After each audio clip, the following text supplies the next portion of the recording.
Welcome back to the channel. This is the Action Figure Grader, and today we're going to look at recent sales for the vintage collection. Although at the end, I do have a few data points for some retro collection recent releases. I don't know why they're so expensive. The Yak Face and the Mon Mothma are very pricey. They're very, very pricey, and I do like them. Don't get me wrong, but I don't collect the retro collection. But it's the closest kind of theme, when it comes to modern stuff, to include a few data points there for those of you that are holding on to the retro collection Mon Mothma, carded or loose. It's pretty wild how expensive they are. I do have a new Patreon.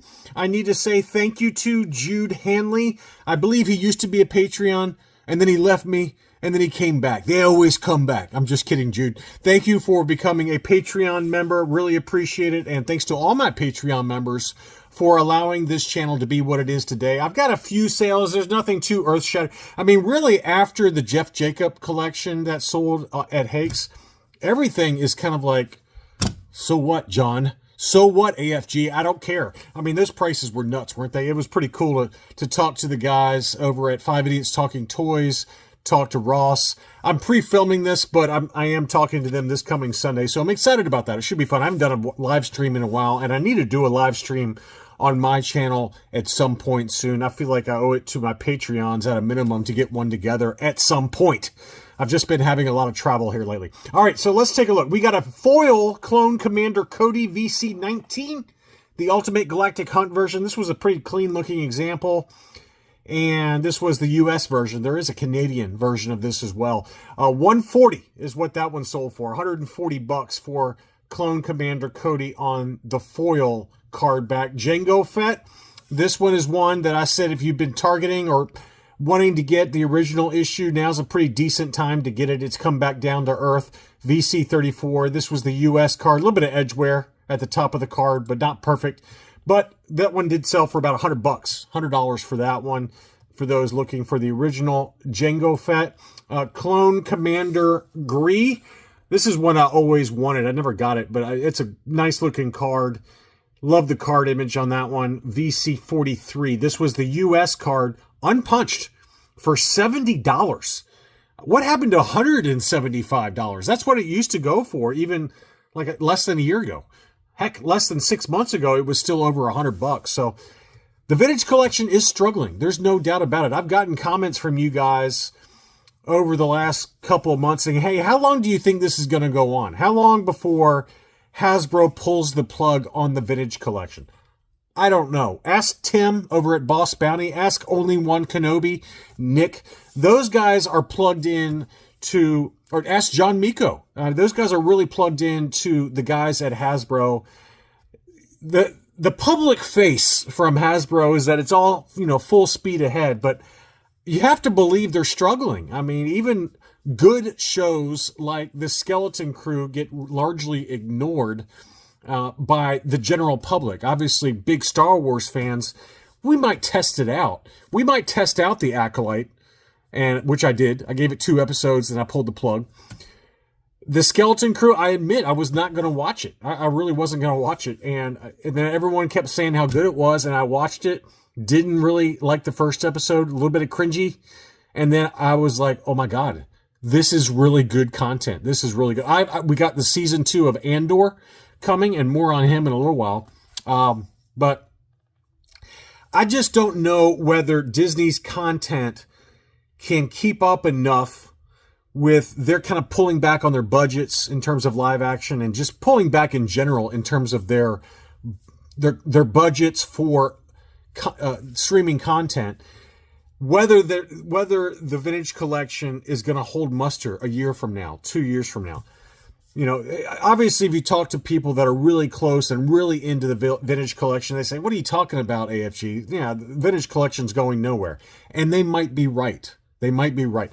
But I just feel like it's struggling at retail, and, new releases, they pop at the very beginning, and then they're for less than retail price, most of them, after the fact, 6 months down the line. So I don't know. I don't know. Even the early releases like this Commander Gree, it's really come back down to earth in price. It's getting harder and harder to find interesting data points on eBay for vintage collection sales, where I think it even warrants making these videos for you guys, because the prices are about the same or going down, right? Aura Singh, they just announced a re-release on that one. So what happens? The first issue drops in price. This was, probably closer to $100. Now it's $70. In 2 or 3 months, this will probably be $50 or $40. So it's the vintage collection from Hasbro, with all of the reissues, it really does eat into the value of the original issues. And for those of you that have paid big money for TVC 1.0, leave me a like and let me know in the comments how you feel about it. I mean, maybe you don't care and you just, hey, cool, we get another card back. We get another slightly different sculpt or updated sculpt and a new VC number to add to my collection and check off that box. But I just feel like there is a certain amount of disgruntled feeling among some longtime seasoned collectors of the vintage collection who have ponied up in the aftermarket for a lot of these early TVCs that are now getting reissued, like Salacious Crumb, like Aura Singh. And, it comes down to factory errors, it comes down to HasLabs, and it comes down to foreign cardback releases like the next few I'm going to show you. This is a Canadian C-3PO with the Boba Fett error on the front. And this is a seller you might want to keep an eye on, okay? This seller has a lot of really good Canadian early TVC with the error or without, like we're going to show you in a second. Sam 70, I've never bought from this seller, but they're based in Canada, and their prices are very reasonable. And we talked about this many times. I can't remember if it was a collector who was in the know with Hasbro employees or if it was an actual Hasbro employee that I spoke with privately. This was at least 2 or 3 years ago.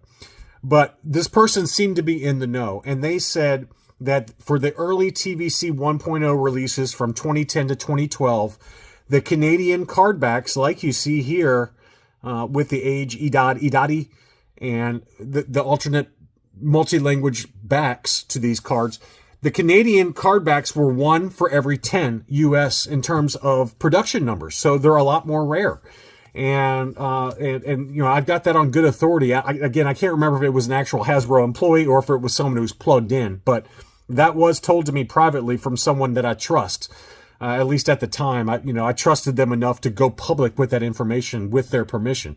So I do think that foreign cardbacks, alternate, kind of errors and things like that, maybe they still have some value because they're not going to be reproduced in this exact format. Likewise, here's a Canadian Lumat, the original issue Lumat. This one's got obviously the Canadian, multi-language back. And so I do think there's some value there. This one this one was listed for $200. It's sold in a best offer accepted of $175 US, $175 US. And again, the same seller also had the Luke Hoth with the multi-language name pill Canadian cardback. That one was listed for $100 and sold for $90. I mean, to me, those are pretty decent values for the Canadian cardbacks, which are not nearly as plentiful as the US release or even the Eurozone release, which is basically the US card with blacked out stickers on the front and the multi-language warning stamped on the back for most of them. There are some Eurozones where it's printed warning multi-language at the bottom of the card back. And, there's some other slight variations like VC, 129, Dr. Afra, that has the no warning in the upper right-hand corner. That's very coveted by collectors. So there's always going to be an exception to the rule, but I'm just speaking broadly about the state of the union for the vintage collection and how you guys feel about it. I'd be curious to hear your thoughts in the comments. Star Killer, again, going back to reissues and how it affected the first run for a lot of them, like Star Killer, like Ahsoka, like Shea Vizsla. Star Killer, the original issue, this one sold for $75. A while ago, this was like $150, $200. Now, after the reissue came out, likewise with Shea Vizsla, this one sold for $75. This was routinely over $100. Graded examples of the TVC 1.0 version would go routinely over $300 for AFA high grade examples. And so all of those numbers are coming back down slowly but surely. The AT-AT, this was not even one in a very clean box, but the AT-AT is one that I'm surprised that they haven't made like some kind of massive Battle of Hoth big box HasLab. You know, they got the Cantina. Maybe they go to Hoth next and have like an AT-AT along with Echo Base, some kind of really cool Echo Base or Battle of Hoth, frozen tundra with laser cannons. Those are kind of the cool ideas. There's obviously demand for these TVC 1.0 AT-ATs. This Empire Strikes Back Toys R Us exclusive version sold for $700, and it wasn't even that clean, right? It had quite a bit of wear to the box on that one.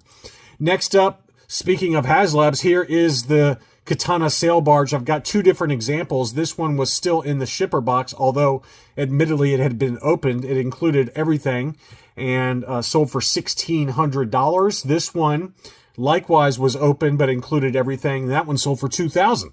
So the prices are still all over the map. We're talking plus or minus, over 20% there, 40%. Let's see, 160 times. Yeah. So it's like $400. So yeah, it's like 40% almost, 35% difference in price. And both of these sold within a week of each other. Speaking of Andor, I am excited about season 2 of Andor. Andor was just fantastic. Season 1, that was an incredible piece of filmmaking, in my opinion. The dialogue in that, especially the character exposition, just everything about that show was very cool. It was not expected. It's almost like I had a fever dream. And in my fever dreams, in my wildest fantasies, we would have something that looks at the internal cogs of the machine that is the Empire. And that's what we got. That's what we got. It was just incredible acting all the way around. And this one is a signed Diego Luna, signed Andor TVC. And this one had the JSA certification number. That was sold at an auction. And one of my Patreon supporters, I sent this out in a buy it now alert or auction alert, letting him know this auction was ending soon. And it was at like $40 or something. And he asked me what I thought it would go for. I said $100. And it ended up selling for $148. Now, keep that in mind, is that this seller's been slowly selling them off. Multiple examples like this, and they've gone from $80 to $100 to $120, and now this latest one is $148. So it's been jumping up in price. It's up 50% over the last few months for this exact item. This seller, Probstein Auctions, had 4 or 5 or 10 or however many, all signed by Diego Luna. And it's been jumping in price over the course of the last 3 months. I found multiple closed auctions dating back 3 months ago, and it's gone from under $100 to now $148. So just an interesting side note that shows to me that collectors really love Andor. They really love this, this particular actor as well, and that one's going up.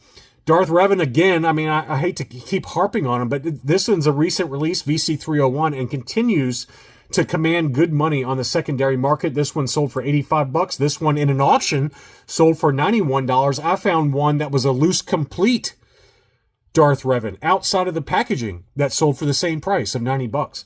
So Darth Revan is very popular. Knights of the Old Republic is prime for a live action adaptation. And this is why folks are so frustrated with Disney. There is and one of y'all commented on this about how Knights of the Old Republic as a video game from back in the day, BioWare, I believe was the manufacturer or the developer. I mean, that game sold millions and millions of copies. There is a built-in fan base for Knights of the Old Republic. Just adapt it for a live action series. And don't go woke on it. Don't start changing genders like some of the rumors were last year that Darth Revan was going to be a female. Just keep it exactly the same. All right. And follow the video game word for word and make it live action, and it would go gangbusters. It would get viewing like no other, in my opinion. And this recent release that sells for 4x what MSRP is proof of that, in my opinion. It's a recent release that is going for well above what the original retail price was for it. Anakin Skywalker, speaking of recent releases, this is VC347. And this is obviously from Ahsoka, a de-aged Hayden Christensen. And that one sold for $50. So, whether that holds up or not, I don't know. I doubt it. Everyone's got to be first, right? Everyone's got to be first to get their recent releases that are not in collectors' hands yet. So on eBay, a lot of these go for 2 and 3 and 4 times retail. So be patient on this one. I don't foresee why this one would all of a sudden be worth 50 and stay at 50. But if anything's proven me wrong, it's Darth Revan. Darth Revan has proven me wrong on that one. And the card image on this one's kind of meh, right? It's not that great. So I don't think this one's going to hold up. I think this one will be back to $15 or less in 6 months or less. Cara Dune is one that we've talked about how it, jumped up after the announcing of her firing, and it went up to like $400 for an AFA graded example. Well, this AFA 9.0 uncirculated sold for $170. Seller had 3 of them available. 2 of them have sold. There's still 1 available. But that's kind of an interesting sales point, given that it got below that for an AFA uncirculated 9.0 here recently. It was going sub $100 here recently, but this seller had 3 of them, and 2 of them did sell at $170.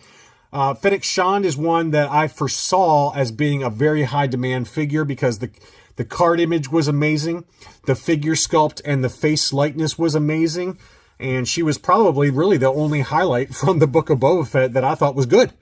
And this, just hasn't done that great. And this one was an uncirculated 9.0, sold for $100. Little surprised that one never caught on, but maybe it's just supply and demand. It was a fairly available figure versus maybe Darth Revan, which has been tougher to find on the secondary market. This uncirculated Scout Trooper, VC273.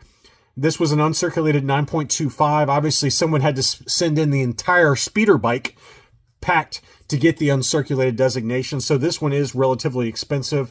And this one did sell, and if I can get it to work again, it doesn't show right now. I think it sold for like 170, 180, somewhere in that ballpark. It's a big number for the Scout Trooper when it's uncirculated designated, because it was packed in with that box, with the speeder bike inside. So somebody had to send that entire thing in to get graded.